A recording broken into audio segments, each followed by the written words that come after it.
जय हिंद दोस्तों। आप सबका आज की एडिटोरियल डिस्कशन एंड एनालिसिस में बहुत बहुत स्वागत है। तो दोस्तों आज है फ्राइडे 26 अगस्त और दोस्तों आज हम 3 इश्यूज को डिस्कस करेंगे। दोस्तों एक इशू डिस्कस करेंगे हम बिजनेस लाइन में से। यहां पे बात करी जा रही है corruption reflecting the crisis of ethics. तो एथिक्स से संबंधित ये आर्टिकल है, आर के राघवन जी ने आर्टिकल लिखा है। फिर आर्टिकल एक डिस्कस करेंगे इंडियन एक्सप्रेस एक्सप्लेन्ड में। यहां पे बात करी जा रही है कि भाई जो एक साल तालिबान 2.2 यानी कि एक साल जो तालिबान को अभी आए को हुआ है since the capture of Kabul, तो 15 अगस्त 2021 को तालिबान हैड कैप्चर्ड काबुल।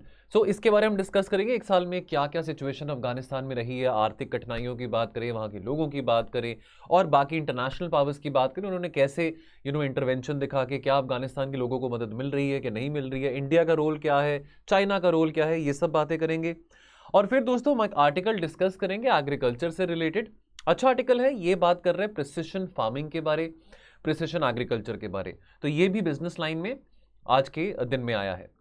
सो दोस्तों बाकी जो क्वेश्चन ऑफ द डे है वो towards the end of the video होगा। Now the question of the day has to be answered. So मैं अज्यूम कर रहा हूं कि आप में से काफी ऐसे होंगे जो शायद हमारे चैनल में नए जुड़े हैं या पहली बार वीडियो देख रहे हैं। तो आपको यही बताना चाहता हूं कि हमारा एक टेलीग्राम ग्रुप है, editorials with mains answer writing, जिसका जो लिंक है वो आपको नीचे डिस्क्रिप्शन बॉक्स में दिख जाएगा। जब आप डिस्क्रिप्शन बॉक्स में जाएंगे, इस लिंक को क्लिक करेंगे तो आपको रीडायरेक्ट किया जाएगा हमारे टेलीग्राम चैनल के टुवर्ड्स। यदि आपको कोई टेक्निकल प्रॉब्लम आती है या आपको लगता है कि यहाँ पे दिखा रहा है कि link has been expired, now then what you can do is that आप इस नंबर पे 6280133177 इस नंबर पे आप अपने टेलीग्राम की ऐप से हमको मैसेज ड्रॉप कर सकते हैं और हमारी टीम के द्वारा आपको ऐड किया जाएगा। और यहाँ पे जैसे आप जानते हैं बेस्ट आंसर रहता है जो क्वेश्चन ऑफ द डे का, वो भी शेयर किया जाता है और पिन भी किया जाता है और साथ में मॉडल आंसर भी पिन करा जाता है। नाउ इनफैक्ट अगर मैं कल वाले क्वेश्चन की बात करूं तो दोस्तों किसी का भी आंसर बेस्ट आंसर में से नहीं था। बहुत सारे बच्चों ने आंसर लिखा है G20 के बारे। देखिए अब मेंस में ना जब हम आंसर्स लिखते हैं हम अक्सर वो लिख के आ जाते हैं जो हमको पता है। क्वेश्चन डिमांड क्या कर रहा है उसके बारे हम नहीं लिख पाते हैं प्रॉपर्ली। अब क्वेश्चन ये डिमांड कर रहा है कि अगर इंडिया को G20 की प्रेसिडेंसी मिल रही है तो इससे इंडिया कैसे लेवरेज उठा सकता है और ग्लोबल साउथ के लिए जो डेवलपिंग वर्ल्ड है उनके हित में कैसे आवाज उठा सकता है। तो ये क्वेश्चन की जो डिमांड थी किसी ने पूरी नहीं करी। कोई G20 के बारे लिख रहा है, G20 के डायमेंशंस के बारे लिख रहा है, ठीक है, जो बातें हमने आर्टिकल में डिस्कस कर दी वहीं से डायरेक्टली आप उसमें कॉपी करके लिख रहे हैं। लेकिन रेलेवेंस क्या है G20 की प्रेसिडेंसी का as far as promoting the interest of the developing world is concern, वो किसी ने नहीं लिखा। तो आपके साथ जब मॉडल आंसर शेयर किया जाएगा तो आप मॉडल आंसर को पढ़ के एक बार नजर मारना and then try writing the answer. बहरहाल जैसे कि आप जानते हैं कि अभी मैंने कुछ 2 दिन पहले हर एक एडिटोरियल के एंड में एक प्रैक्टिस के पर्पस के लिए क्वेश्चन डालना शुरू करा है। मैं फिर से रिपीट करूंगा कि ये प्रैक्टिस के पर्पस के लिए है। ये जो प्रैक्टिस वाले क्वेश्चन है, वैसे तो आप क्वेश्चन ऑफ द डे भी प्रैक्टिस ही कर रहे हैं, लेकिन आपने टेलीग्राम ग्रुप में सिर्फ QOD यानी कि क्वेश्चन ऑफ द डे ही डालना है। चलो फिर शुरू करते हैं आज की चर्चा। तो यहां पर बात करी जा रही है करप्शन के बारे, रिश्वतखोरी के बारे। तो देखिए करप्शन तो कोई अच्छी बात नहीं होती, एथिक्स में इसके बारे में पढ़ते रहते हैं, है ना। अब देखिए अब अगर हम अपने गवर्नमेंट ऑफिशियल्स की बात करें, अब देखिए जो भी अब आप तैयारी कर रहे हैं, UPSC की तैयारी कर रहे हैं, कल को आप IAS बनेंगे, IRS सर्विसेज में जाएंगे, IPS सर्विसेज में जाएंगे, जिस मर्जी सेवाएं में जाएं, तो अभी 2013 से एथिक्स का पेपर भी इंट्रोड्यूस करा गया है। क्या एथिक्स का पेपर इंट्रोड्यूस करने से करप्शन कम हो जाएगी? फिर ये बात भी आ जाती है। अब देखिए जो बच्चा तैयारी करता है UPSC की, वो ये तो नहीं सोच के करता कि बड़े होकर मैं ऑफिसर बनूंगा और साथ में इतने पैसे खाऊंगा, इतनी रिश्वतखोरी करूंगा। क्या ऐसे हालात बनते हैं कि रिश्वतखोरी होती है? रिश्वत लेना तो अच्छी बात नहीं है। आज जब 75 ईयर्स हमने कंप्लीट करें अपने इंडिपेंडेंस के, तो शायद ये एक ऐसा क्षेत्र है, एक ऐसा एरिया जिसमें हम अभी गर्व से नहीं कह सकते कि यहाँ पर रिश्वतखोरी खत्म हो चुकी है। ऑल्दो काफ़ी सारी स्टेट गवर्नमेंट्स हैं जिन्होंने ऐसे हेल्पलाइंस भी लॉन्च करी हैं कि भी अगर आप किसी को देखते हैं कि कोई रिश्वत लाभ से ले रहा है, क्योंकि देखिए अब रिश्वतखोरी में क्या है ना, रिश्वत लेने वाला और रिश्वत देने वाला दोनों ही अपराधी हैं मेरे नज़रिए में। तो अगर आपसे रिश्वत ली जा रही है और आप दे रहे हैं तो आप भी बेवकूफ़ हैं, है ना, आपको नहीं देनी चाहिए। तो ऐसा कल्चर क्यों है और क्या इसको सुधारने के लिए किया जा सकता है ना। अभी 15 अगस्त को रेड फोर्ट पे प्रधानमंत्री जी ने भी इसकी आवाज़ उठाई थी। उनकी स्पीच में काफ़ी दर्द था, काफ़ी एंगर था, ठीक है, और उन्होंने पैशनेटली लोगों को बोला कि भी हम एक पैशनेट एक कैंपेन रन करें जहां पे हम ऑनेस्टी इन पब्लिक लाइफ को अपहोल्ड कर सकें। ठीक है, गुस्से में थे। आई मीन जब उन्होंने करप्शन की बात बोली तो काफी गुस्से में थे, है ना। याद करिए जब मोदी जी ने आने से पहले भी कहा था, इलेक्शन से पहले की बात है, ना खाऊंगा ना खाने दूंगा। अब वो अपने इरादों पे काफी पक्के हैं, अपने उसूलों पे काफी पक्के हैं, लेकिन इस तरह का जो कल्चर है वो अभी भी पूरी तरह से एलिमिनेट नहीं हो पाया है ना। हम लोकपाल की बातें करते हैं, हम ओम्बड्समैन की बात करते हैं कि भी कोई ऐसा ओम्बड्समैन हो जहां पे रिश्वतखोरी को चेक किया जाए, लेकिन उसके बावजूद भी लोक आयुक्त हो, राज्य सरकार के लेवल पे, अगर हम लोकपाल की बात करें, फिर भी कहीं ना कहीं कमी आ रही है। और यहां पे मोदी जी ने आवाज उठाई उन ऑफिशियल्स के अगेंस्ट, उन कर्मचारियों के अगेंस्ट जो कि अपनी जेब भर रहे हैं at the cost of public. क्योंकि ये जो देखिए रिश्वतखोरी जो हो रहा है, किसका पैसा वेस्ट हो रहा है? जो हमारा जो टैक्स पेयर्स मनी है वही वेस्ट हो रहा है। ठीक है, सवाल यहां पे आता है कि आज 75 ईयर्स के बाद भी हम अपने आप को corrupt nation, why are we known as a corrupt nation? That is a big question which is in front of अस।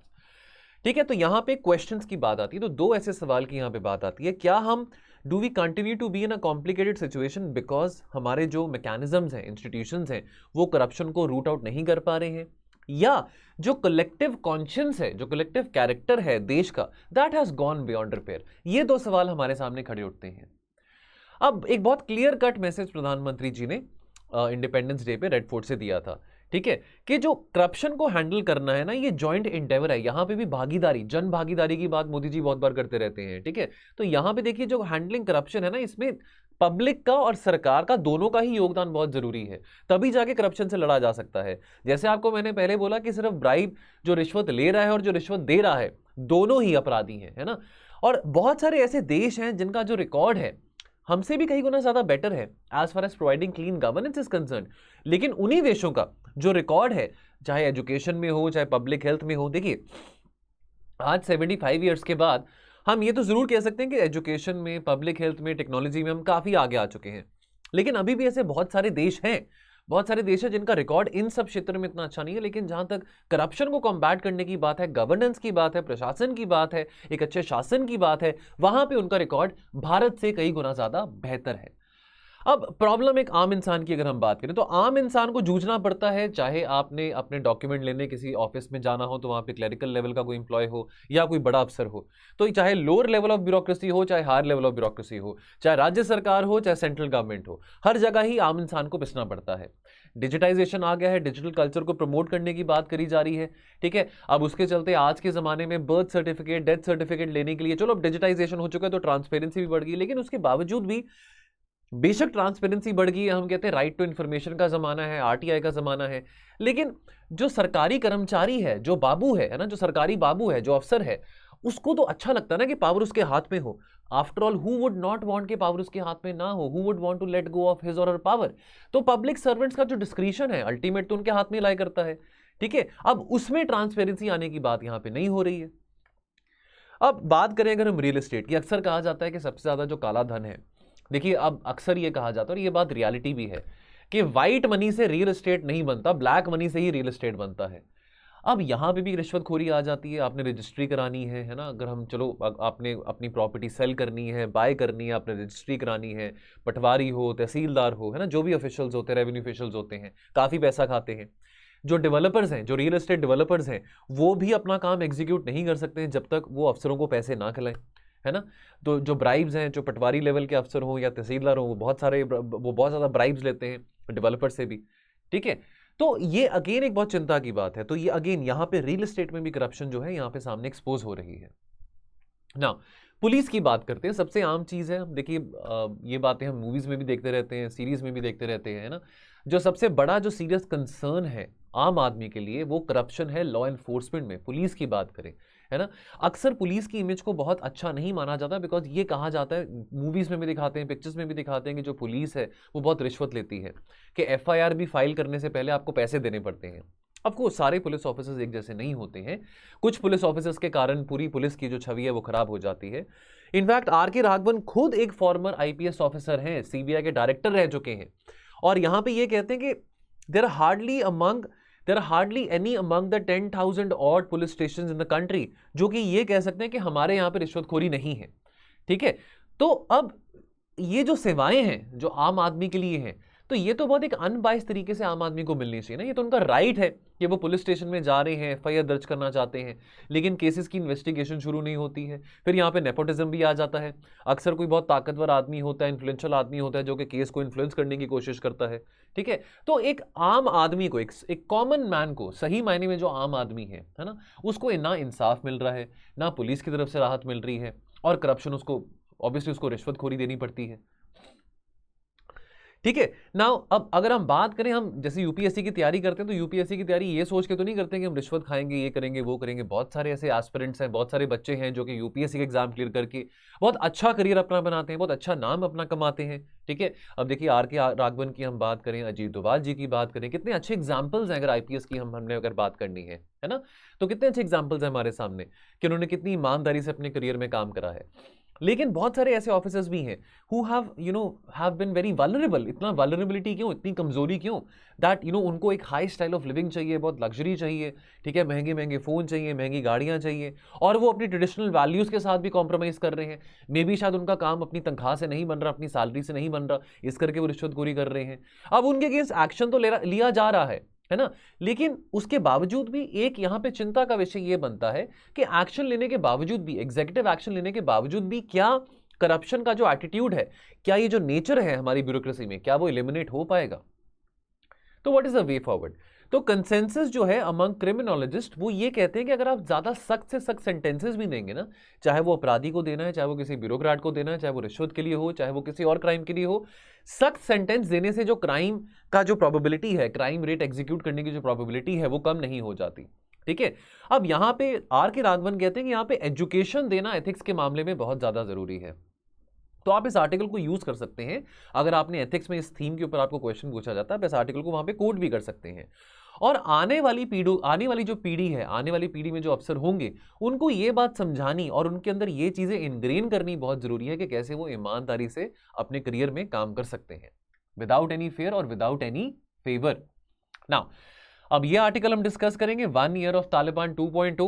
देखिए तालिबान 1.0 1996 से लेकर 2001 तक तालिबान 1.0, यानी कि तालिबान की सरकार थी। 2001 में क्या होता है, वर्ल्ड ट्रेड सेंटर पे अटैक किए जाते हैं। कब होते हैं? 11 सितंबर को। उसके बाद अमेरिका क्या करता है, America war on terror launch करता है, और वॉर ऑन टेरर लॉन्च करते ही वहां पे अमेरिका जो है अफगानिस्तान में इन्वेड करता है, और जितने भी टेरर कैंप्स है, जितने भी तालिबान के कैंप्स है अफगानिस्तान में, उसको बिल्कुल कंप्लीटली इलिमिनेट करने की बात करता है।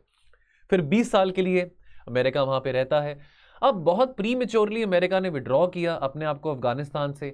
वैसे तो अमेरिका ने विड्रॉ 31 अगस्त 2021 तक करना था, लेकिन अमेरिका तो वैसे ही मतलब अगस्त में ही अपना बोरी बिस्तर उठा के वो चल पड़े थे। लेकिन अब यहाँ पे अब चिंता का विषय ये आता है कि 1 साल हो चुका है। हमने बहुत बार ये बात करी है दैट देखिए टेररिज्म हो ना, एक्सट्रीमिज्म हो साउथ एशिया में, सेंट्रल एशिया में, वो इंडिया के लिए अच्छी बात नहीं है। बिकॉज टेररिज्म, देखिए पाकिस्तान कह सकता है, पाकिस्तान कहता है ना कि गुड तालिबान है, बैड तालिबान है, यानी कि पाकिस्तान टेररिज्म के बीच में भी गुड और बैड डिफरेंशिएट करता है। हमारी जो परिभाषा है भाई, टेररिज्म इज टेररिज्म, कोई गुड टेररिज्म नहीं होता, कोई बैड टेररिज्म नहीं होता।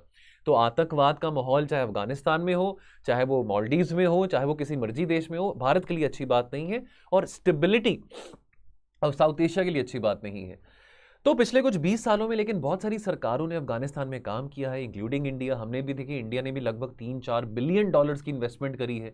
कहा जाता है कि अफगानिस्तान में बहुत रेयर अर्थ मिनरल्स पाए जाते हैं, जिसकी जो वैल्यू है, अफगानिस्तान में जो रेयर अर्थ मिनरल्स की वैल्यू है लगभग 3 ट्रिलियन डॉलर्स की है, ठीक है। तो 3 लाख करोड़ डॉलर्स की मतलब वैल्यू है, तो कितनी ज्यादा है। बहरहाल लेकिन बहुत सारे देशों ने इंक्लूडिंग इंडिया स्कूल्स बनाए हैं, हाईवेज बनाए हैं, डैम्स बनाए हैं, है ना। अब 2021 में तालिबान ने तो कंट्रोल ले लिया, लेकिन अफगानिस्तान की जो आबादी है ना, अफगानिस्तान की जो आबादी है लगभग, अगर हम 3-3.5 करोड़ लोगों की बात करें, उनको एडमिनिस्टर करना, वहां पे फाइनेंसेस को एडमिनिस्टर करना, क्या ये आसान काम है तालिबान के लिए? ठीक है। बहुत सारे जो अमीर लोग हैं और जो बाकी जो मिडिल क्लास के जो लोग हैं, है ना, अगर हम हायर मिडिल क्लास की बात करें, जो फॉर्चुनेट है, जिनको एजुकेशन मिली है, तालीम मिली है, ठीक है, या अगर हम फॉर्मर सिविल सर्वेंट्स की बात करें, और तो छोड़ो अशरफ गनी की बात करें, वो तो भाग गए, वो तो ये सारे के सारे लोग अफगानिस्तान से ही भाग गए, ठीक है। कोई यूरोप चले गया, कोई कहीं चले गया कि भाई यहाँ पे रहने का तो कोई फायदा नहीं है, तालिबान के अंडर तो रहने का कोई फायदा नहीं है, जहाँ पे पढ़ाई लिखाई करने का भी मौका नहीं मिलने वाला बच्चों को, चाहे वो लड़के हैं चाहे वो लड़कियां हैं। लड़कियों को तो खास करके मौका नहीं दे रहा तालिबान। अब इंटरनेशनल कम्युनिटी, अगर हम इंटरनेशनल कम्युनिटी की बात करें, तो इंटरनेशनल कम्युनिटी ने रिकॉग्नाइज नहीं करा, लेजिटिमेसी नहीं दिया तालिबान को, है ना, और अभी भी तालिबान के ऊपर सैंक्शंस लगाए जा रहे हैं। और अभी तालिबान उस पोजीशन में नहीं है कि वो लेवरेज ले सकता है कि वो आईएमएफ के पास जाए या वर्ल्ड बैंक के पास जाए कि भाई मेरे को लोन चाहिए, मेरे को पैसे दीजिए। वो सिचुएशन अभी तालिबान की नहीं है। अभी भी तालिबान बहुत ज़्यादा कोशिश कर रहा है कि कैसे अपने फंक्शनिंग सिस्टम को, अपनी गवर्नेंस को, अपनी एडमिनिस्ट्रेशन को कैसे सर्वाइव कर सकता है। और अभी तालिबान के रिजीम की दो मेन प्रायोरिटीज़ हैं। एक तो कि कैसे जो इकोनॉमी है, कैसे जो आर्थिक व्यवस्था है अफगानिस्तान की, उसको कैसे पकड़ में लेके आया जा सकता है, जो कि अभी तालिबान के पकड़ में नहीं आ रहा। और दूसरा जो सिक्योरिटी है, जो अफगानिस्तान की सिक्योरिटी है, जबकि अफगानिस्तान के लोगों को खुद सबसे ज़्यादा डर, सिक्योरिटी की बात हो रही तो सबसे ज़्यादा डर ही अफगानिस्तान के लोगों को तालिबान से है। तो सोचिए कितनी अजीब बात साउंड करती है कि तालिबान को सिक्योरिटी की चिंता हो रही है। हालांकि Taliban 2.0 is saying that look we are not like Taliban 1.0। हम शरेआम सड़कों पे जाके लोगों का हम गला नहीं काट रहे हैं, उनका सिर नहीं काट रहे हैं कि भाई पहले हमने तालिबान 1.0 के टाइम पे 1996 के टाइम पे हमने इस तरह के क्राइम्स करे थे, अभी हम ऐसे काम नहीं करेंगे। ये तो लेकिन तालिबान कह रहा है बात। अब अगर खर्चों की बात करें तो प्रोजेक्टेड एक्सपेंडिचर अफगानिस्तान का लगभग अगर हम आर्थिक व्यवस्था की यहाँ पे बात करें तो 232 बिलियन डॉलर्स का ये यानी कि 232 बिलियन अफगानी डॉलर करेंसी में जो खर्चा है अफगानिस्तान का एक्सपेंडिचर है, एस्टिमेट इतना है, यानी कि लगभग अराउंड अबाउट $3 बिलियन। ठीक है, लेकिन इतना रेवेन्यू नहीं है अफगानिस्तान के पास। तो रेवेन्यू कहाँ पे $2 बिलियन का है।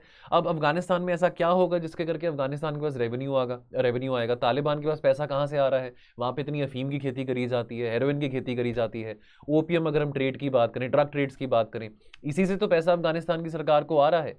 ठीक है, अब लेकिन पैसा खर्च कैसे करना है, कैसे आपने अपने रिसोर्सेज को, रेवेन्यू को और ऑगमेंट करना है, इस बात की कोई क्लैरिटी नहीं है।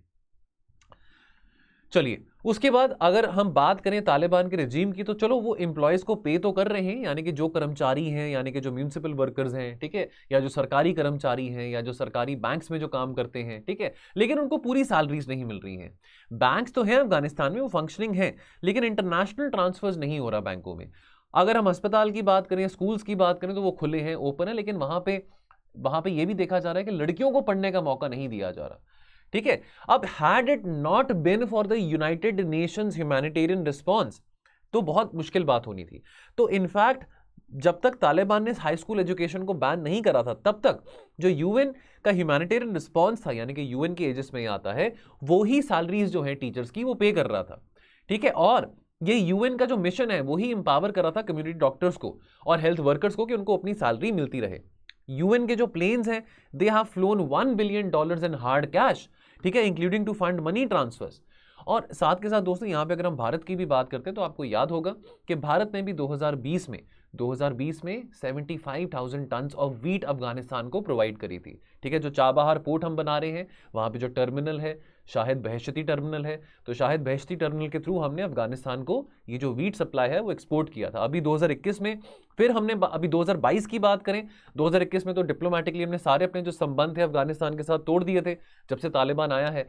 लेकिन अभी हम लोगों की मदद करने की बात जरूर कर रहे हैं, because see the people of Afghanistan, they are saying that look we love India a lot, we wouldn't want that the people of India, that the government of India should abandon us। तो अभी हमने फिर से उनको wheat और rice के supplies Afghanistan के लोगों को प्रोवाइड किए हैं, बट सरप्राइजिंगली इस बार हमने थ्रू द चाबहार पोर्ट नहीं किया, इस बार ही हमने पाकिस्तान के थ्रू वो चीज, जो पाकिस्तान के लैंड रूट के थ्रू हमने वो चीज सप्लाई करी है।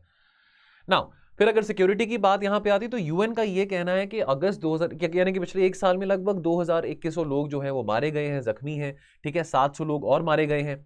ठीक है, और यहाँ पे एट्रीब्यूट किया गया वायलेंस जो है Islamic state in the Khurasan province, ISKP। अब ये जो रिसेंटली अभी जो किलिंग ऑफ अलकायदा लीडर हुआ था एमन अल जवाहिरी, वो कहाँ पे हुआ था? काबुल में हुआ था। काबुल में किसी गेस्ट हाउस में वो स्टे कर रहे थे। अपेरेंटली वो सिराजुद्दीन हकानी का घर था, सिराजुद्दीन हकानी के द्वारा वो प्रोवाइडेड गेस्ट हाउस था। वहाँ पे वो लॉबी में सैर कर रहे थे जब उनको मारा गया। अब लेकिन ये अगेन यहाँ पे क्वेश्चन रेस करता है कि what about the internal security of Afghanistan. अगर वहाँ के खुद के जो इंटीरियर मिनिस्टर हैं सिराजुद्दीन हकानी, उन्हीं के घर में या उन्हीं के गेस्ट हाउस में अलकायदा का नंबर 1 जो लीडर है वो वहाँ पे सैर कर रहा है, तो भी यहाँ पे अफगानिस्तान में क्या टेररिस्ट को शेल्टर मिल रहा है? क्या इस तरह के रेडिकल लोगों को वहाँ पे पनाह दी जा रही है? तो इस बात को लेकर भी सवाल उठाए जा रहे हैं। ठीक है, अफगानिस्तान के लोगों का व्यू क्या है तालिबान को लेके? तो डेफिनेटली अफगानिस्तान के लोग बहुत अभी खफा हैं, बहुत दुखी हैं तालिबान से। हाँ, ये बात जरूर है कि आज से 25-26 साल पहले जैसे सड़कों पे खुलेआम पब्लिक एग्जीक्यूशन होता था वैसा नहीं करा जा रहा। ठीक है, एक ड्रेस कोड को प्रिस्क्राइब करा गया है औरतों के लिए भी और आदमियों के लिए भी। ठीक है, लेकिन उसको स्ट्रिक्टली इंप्लीमेंट नहीं करा जा रहा। सबसे ज़्यादा जो ड्रकोनियन बात है, जो एंटी पीपल बात है, वो है जो तालिबान के जो नॉर्म्स हैं। तालिबान ने बोला कि यहाँ पे शरिया चलेगा, है ना। तो तालिबान ने जो बोला कि भी लड़कियां जो हैं वो पढ़ाई लिखाई नहीं कर सकती हैं बियॉन्ड क्लास 6 इन स्कूल। तो ये एक बहुत ज़्यादा एक दर्दनाक बात है, ठीक है। उसके बाद अब तालिबान के रिजीम में जो संविधान है, जो कॉन्स्टिट्यूशन है, ठीक है, देखिए बहुत एक एक्सपेरिमेंट था डेमोक्रेसी के साथ अफगानिस्तान का, जो पिछले 20 सालों में होता, 2001 से लेकर 2021 तक। अफगानिस्तान में देखिए 1979 से लेकर आज तक कभी भी स्टेबिलिटी नहीं आई है, लेकिन अमेरिका के होते 2001 से लेकर 2021 तक कुछ कोशिश थी कि कैसे वहां पे पार्लियामेंट बन सके, वहां पे डेमोक्रेसी आ सके, लेकिन बहरहाल तालिबान ने वो कॉन्स्टिट्यूशन को भी अभी रद्द कर दिया है। लेकिन अब आप उसको किससे रिप्लेस करेंगे? आप शरिया चलाएंगे वहां पे, कोई संविधान नहीं होगा वहां पे। और जो माइनॉरिटी कम्युनिटीज है अफगानिस्तान में, हजाराज हैं, तजीक्स हैं, वो और ज्यादा खतरे में महसूस कर रहे हैं अपने आप को, more than the majority Pashtun. हमारी पोजीशन क्या है? अफगानिस्तान के लोग आज के टाइम पे भी अपने दिल पे हाथ रख के ये कह सकते हैं कि भी भारत इकलौता देश है जिसके ऊपर हम अपनी जान भी वार सकते हैं, बहुत हम प्यार करते हैं उनसे, भारत से, ठीक है, हमारे बहुत अच्छे संबंध हैं। लेकिन अफगानिस्तान के लोग ये भी कह रहे हैं कि भाई भारत हमको वीज़ास कब देगा। पीछे ये बात भी आई थी न्यूज़ में कि कम से कम कुछ 14-15 हज़ार वीज़ाज हैं जो कि भारत ने रिजेक्ट कर दिए थे। अब बहुत सारे ऐसे बच्चे हैं, बहुत सारे स्टूडेंट्स हैं, बहुत सारे अफगानिस्तान के लोग हैं जो इंडिया आना चाहते हैं, लेकिन अफगानिस्तान के लोग इस बात से थोड़ा खफा है, थोड़ा दुखी है कि भी भारत ने अपने दरवाजे उनके ऊपर बंद क्यों कर दिए। लेकिन अभी इस साल क्या हुआ है, फिर एक्टिविटी होनी शुरू हुई है, थोड़ा बहुत डिप्लोमेसी अब यहां पे फिर आती है। नाउ जून 2022 में रीओपन करेगी इंडियन एम्बेसी। हम यहां पे ये भी कह रहे हैं कि भारत सरकार तालिबान के साथ डिप्लोमेटिक संबंध बनाने की कोशिश नहीं कर रहा। अगर हम यहां पे वीट या राइस प्रोवाइड करना चाह रहे हैं तो वो लोगों के लिए, लोगों के रिलीफ के लिए। लेकिन ऑल दो हम एक बहुत इंपॉर्टेंट रीजनल प्लेयर तो है ना इस रीजन में, तो हम ये तो नहीं चाहेंगे ना कि हमारी इररिलेवेंस हो। हम ये भी चाहेंगे कि जहां पे चाइना या पाकिस्तान, बिकॉज देखिए भी रशिया तो ऑक्यूपाइड है, वैसे तो रशिया भी बहुत रेलेवेंट प्लेयर बनता है इस रीजन में। अमेरिका के विड्रॉल के बाद इस वैक्यूम को ऑक्यूपाई करने की कोशिश चाइना कर रहा है, रशिया कर रहा है। पाकिस्तान तो चलो वैसे ही, तालिबान क्रिएशन किसका है? पाकिस्तान की ISI का क्रिएशन है। All thanks to America and Pakistan that this Taliban was created back in 1994। But India also wants कि कैसे उसकी भी रेलेवेंस वहां पे बनी रहे।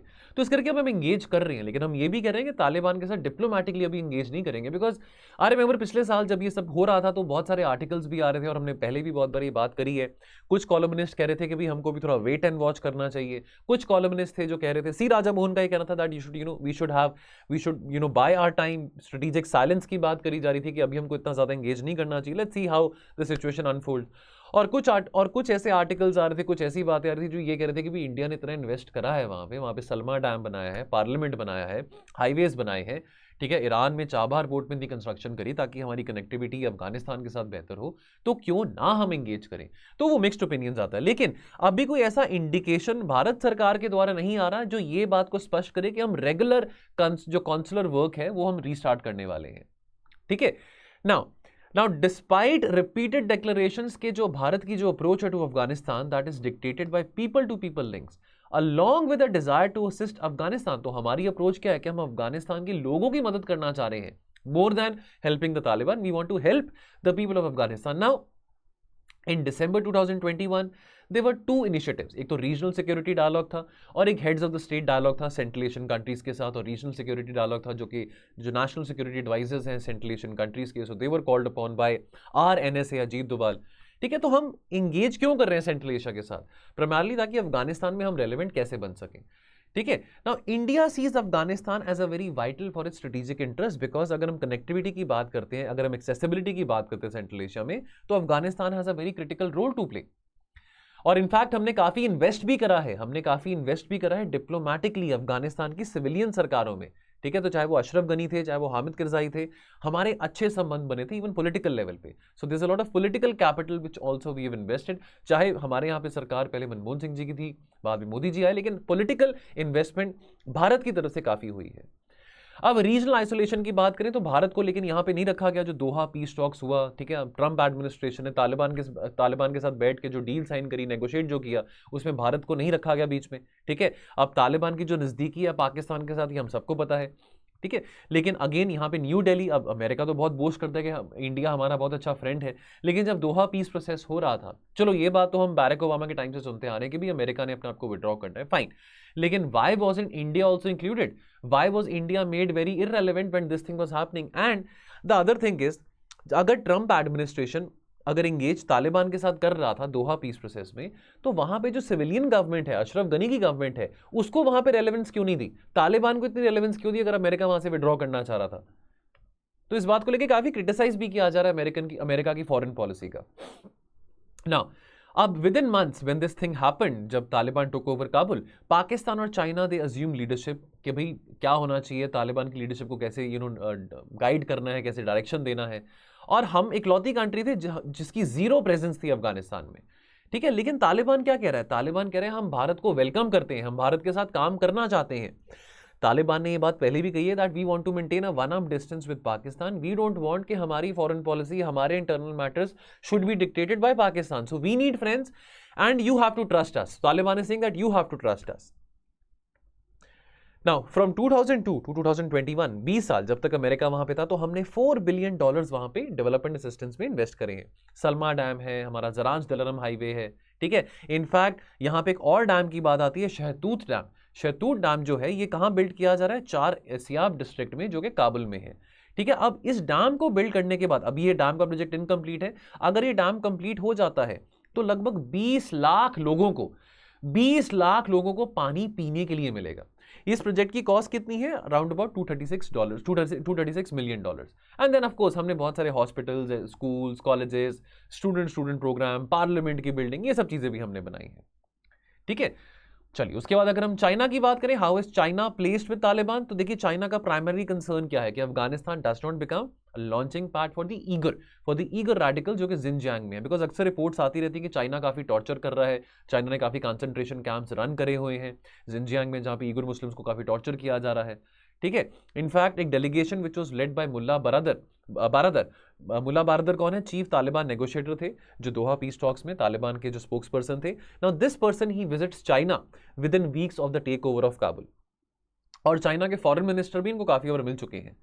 अभी रिसेंटली जब मार्च में चाइना के फॉरेन मिनिस्टर वांग यी जब इंडिया आए थे, तो वो काबुल भी गए थे इनको मिलने के लिए, ठीक है। अब रशिया कहां पे इन्वॉल्व है? यूरोप में इन्वॉल्व है, अमेरिका ऑलरेडी अब विड्रॉ कर चुका है, तो अभी यहां पे पाकिस्तान और चाइना का डोमिनेंस इस एरिया में। इनफैक्ट पाकिस्तान और तालिबान के बीच में भी काफी अच्छे रिलेशंस नहीं अभी सुनने को आ रहे हैं। पाकिस्तान और तालिबान के बीच में भी अभी जो है थोड़ा खटास बना हुआ है। लेकिन चाइना जो है, चाइना अपनी इंगेजमेंट इसके साथ बढ़ा रहा है। इनफैक्ट चाइना ने यह भी बात बोली है कि भाई कैसा होगा अगर आप भी, यानी कि अफगानिस्तान भी CPEC का पार्ट बने, चाइना पाकिस्तान इकोनॉमिक कॉरिडोर का पार्ट बने।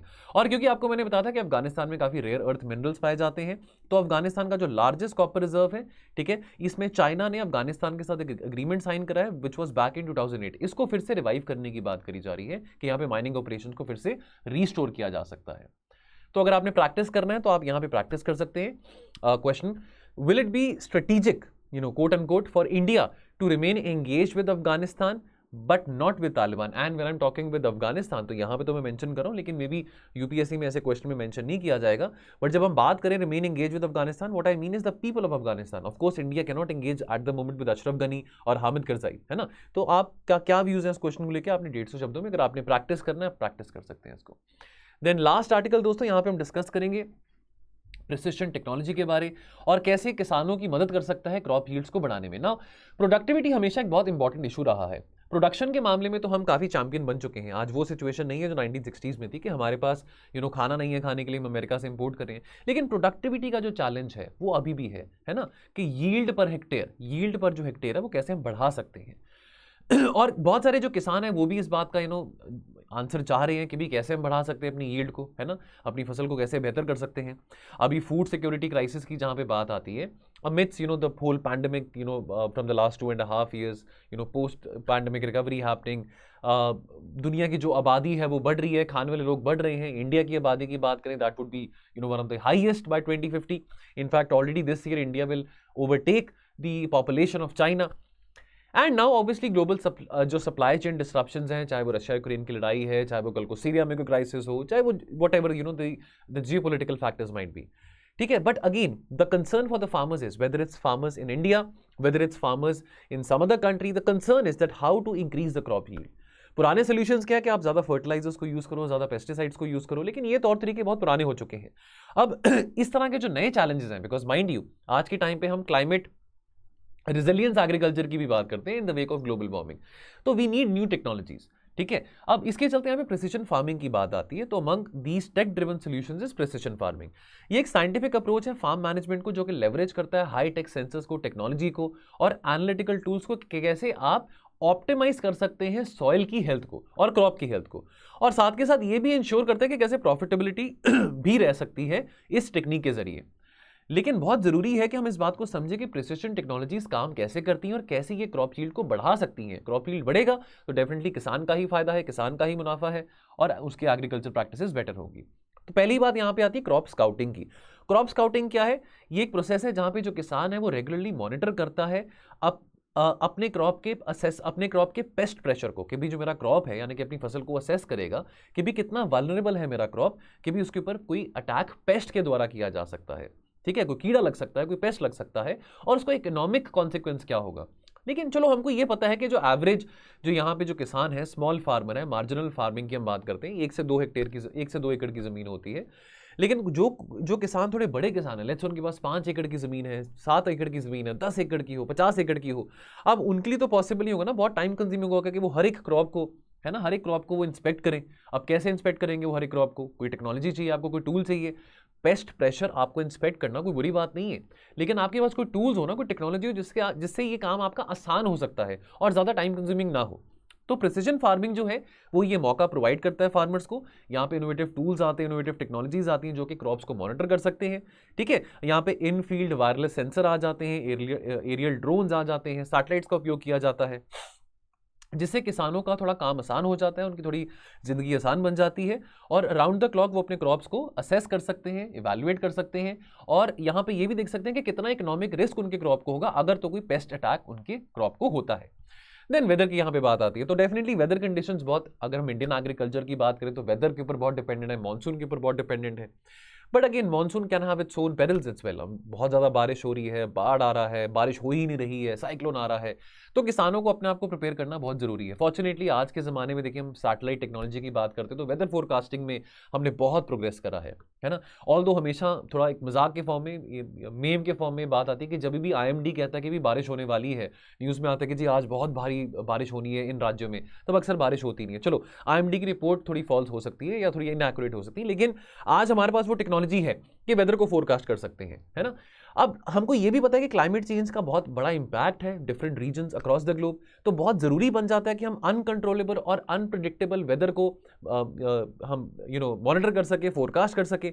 तो प्रिसिजन टेक्नोलॉजीज ऑफर करता है वेदर इनसाइट्स, जैसे ह्यूमिडिटी की बात आती है, टेम्परेचर हो, विंड स्पीड हो, ठीक है, और बहुत एक्यूरेटली यहाँ पे चीज़ें प्रोवाइड रह सकती हैं। और प्रिसिजन फार्मिंग के चलते फार्मर्स को जो करंट, हिस्टोरिकल और फ्यूचर वेदर एनालिटिक्स हैं वो उनको मिलते हैं, जिससे वो इन्फॉर्म डिसीजन के जरिए उनको डिसीजन मिलेगा, जिसके जरिए वो अपने आने वाले टाइम में डिसाइड कर सकते हैं कि उन्होंने कितने क्रॉप्स ग्रो करने हैं, किस तरह के मौसम में ग्रो करने हैं, और अगर वो ऐसे क्रॉप्स ग्रो कर रहे हैं जब मौसम ऐसे होने वाला है तो क्या उनको वो लाभदायक रहेगा कि नहीं रहेगा। ये बातें यहाँ पे आ जाती हैं। फिर इरिगेशन की बात है, बहुत जरूरी बात है, पानी को बचाना। देखिए दोस्तों, हम अक्सर कहते हैं कि पैडी कल्टीवेशन के चक्कर में बहुत सारा पानी हम वेस्ट करते हैं, ठीक है, under the garb of exporting rice what are we doing, actually we are exporting water. तो weather plays a very important role in determining the fate of the crop yield, ठीक है। तो उसी तरह से इरिगेशन और जो आपका सॉइल फर्टिलिटी है वो भी बहुत इंपॉर्टेंट रोल प्ले करता है, ठीक है। तो इस करके यहाँ पे प्रिसिजन एग्रीकल्चर से हम ऐसे तौर तरीके, ऐसी टेक्नोलॉजीज, ऐसी इंसाइट्स हमको मिलती है जहाँ पे हम ऑप्टिमली उतना पानी दें, है ना। हम जैसे माइक्रो इरिगेशन की बात करते हैं, ड्रिप इरिगेशन की बात करते हैं, है ना, जैसे हम बात करते हैं कि पर क्रॉप मोर ड्रॉप, है ना, तो कैसे हम पानी का ऑप्टिमाइज यूटिलाइजेशन कर सकते हैं। तो ये सब चीज़ों की इंफॉर्मेशन भी हमको प्रिसिजन फार्मिंग से मिलती है, क्योंकि प्रिसिजन फार्मिंग ऐसा इंसाइट्स कैरी करता है from the Enfield sensors, soil health क्या है, क्रॉप ग्रोथ कैसी रहेगी, कितना पानी देना है, और इससे किसानों को आइडिया मिल सकता है कि कितना उनको इरिगेट करना है अपनी फील्ड्स को। और बहुत ज़रूरी फैक्टर है कि सॉइल की हेल्थ, सॉइल फर्टिलिटी, है ना, ये सबसे इंपॉर्टेंट फैक्टर तो यही होता है, और उसके अलावा तो कोई और क्रूशल फैक्टर बनता भी नहीं है जो कि क्रॉप यील्ड को अगर हमने असेस करना हो। तो सॉइल फर्टिलिटी इन्फ्लुएंस करता है किसान के डिसीजन को कि वो 1 क्रॉप ग्रो करना चाहता है, 2 करना चाहता है, कितने क्रॉप ग्रो करना चाहता है एक साल में। और क्रॉप यील्ड्स को बढ़ाने के लिए फार्मर्स को कंसिस्टेंटली मॉनिटर करना पड़ेगा अपनी सॉइल हेल्थ को, सॉइल कंडीशन को। अब प्रिसिजन टेक्नोलॉजीज में ऐसे वायरलेस सेंसर्स हैं जो कि मॉनिटर करते हैं सॉइल हेल्थ को, और उससे पता लगता है कि सॉइल हेल्थ क्या, यानी कि उसके pH लेवल्स के बारे में पता लगता है ना, क्या सॉइल एसिड है, क्या अल्कलाइन है, उसके मॉइस्चर के बारे में पता लगता है, तापमान हो, सैलिनिटी हो, तो ये सब चीज़ें हमको प्रिसिजन टेक्नोलॉजी से पता लगती हैं। तो अंत में देखिए दोस्तों, प्रिसिजन टेक्नोलॉजी का फायदा क्या है, सबसे ज्यादा फायदा क्या है, देखिए हमको आने वाले समय में किसानों की खेती को प्रॉफिटेबल भी बनाना है, इनकम्स को भी डबल करना है और क्लाइमेट रिजिलिएंट एग्रीकल्चर भी फॉलो करना है। ठीक है, तो ये चैलेंजेस को हमने बैलेंस आउट करना है।